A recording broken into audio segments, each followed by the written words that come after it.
Hoki Maino, welcome back to AM. It's 8 away from 8. Thanks very much for joining us this morning. All right, in the coming months, the Labour Party will have to do some serious soul-searching.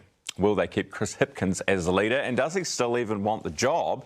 He's with us this morning for his regular slot on a, what day is it today? Tuesday. Good morning, Prime Minister, how are you? I'm good, thanks, Ryan. I'm good.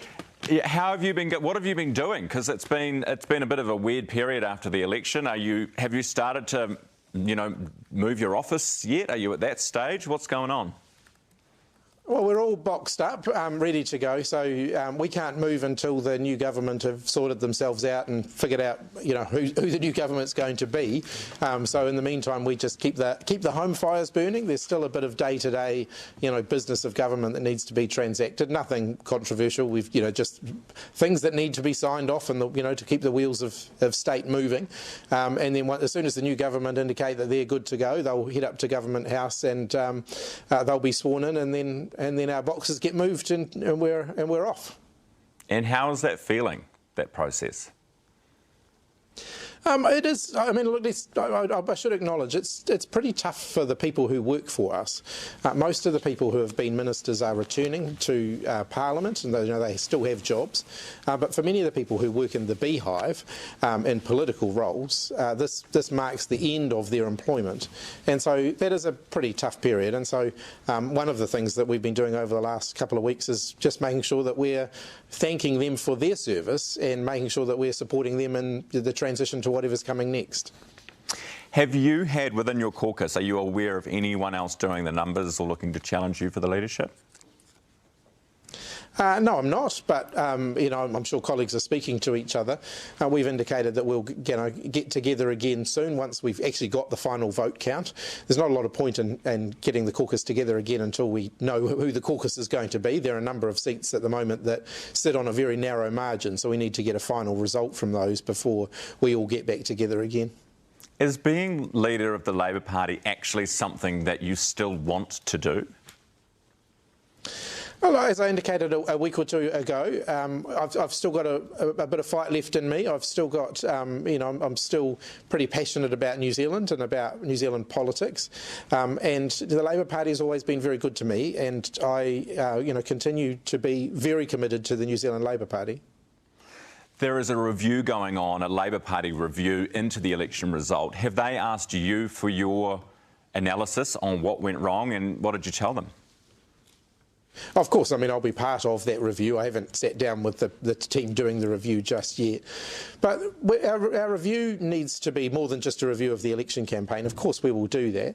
But we'll also need to take some time as a team to reflect back on the 6 years that we had in government. There's a lot that we're proud of. But we also, I think when you do find yourself in a period of opposition, you do need to take that as an opportunity to reflect and to review and to renew and to refresh. And we need to do all of those things. So that does mean looking back over our 6 years and saying, well, there's a lot that we're proud of, but what are the things that we would do differently next time? What are the things that we need to do to prepare so that should we be in government 3 years from now, that we can, we're ready to go. So we'll need to do all of those things.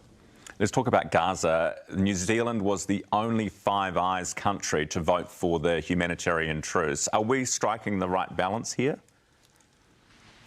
Absolutely. I think, Israel absolutely has a right to defend itself. What Hamas have done is horrific, and, Israel is right to defend itself against that. But we also have to recognise the rights of innocent civilians in this conflict. And that's very much been the New Zealand position right from the beginning. When it comes to the deals that have been done, actually in Auckland, not where you are in Wellington, with National and ACT and potentially New Zealand First, depending on how it all goes, do you have any indication, have you been given any indication of how those talks are progressing, on when they might have a resolution? No, and as future opposition, I wouldn't really expect to. Our job in the next little while, however long this period is just to make sure that we keep the wheels of state moving while the new government sort themselves out, and we'll do that for as long as we need to do. Our boxes are packed, we're ready to go just as soon as they've sorted themselves out, but they're certainly not keeping us updated with their progress. Wellington's mayor has spoken about potentially selling down some airport shares in order to fund holes in their budget. Have you given much thought to how councils, local councils, are funded and the levers that they are able to pull to keep themselves afloat? Just before the election, a local government initiated review of local government was released that made some pretty big recommendations and some pretty big findings around the sustainability of local government funding. We said as a Labour Party that if we were back in government, we'd work with the local government sector to work through those. I hope the new government will do that. I hope that they'll sit down with the local government sector and realise that actually there are some really big and legitimate issues here, particularly for smaller councils with a smaller rating base. It is really challenging for them to meet the cost of some big infrastructure projects.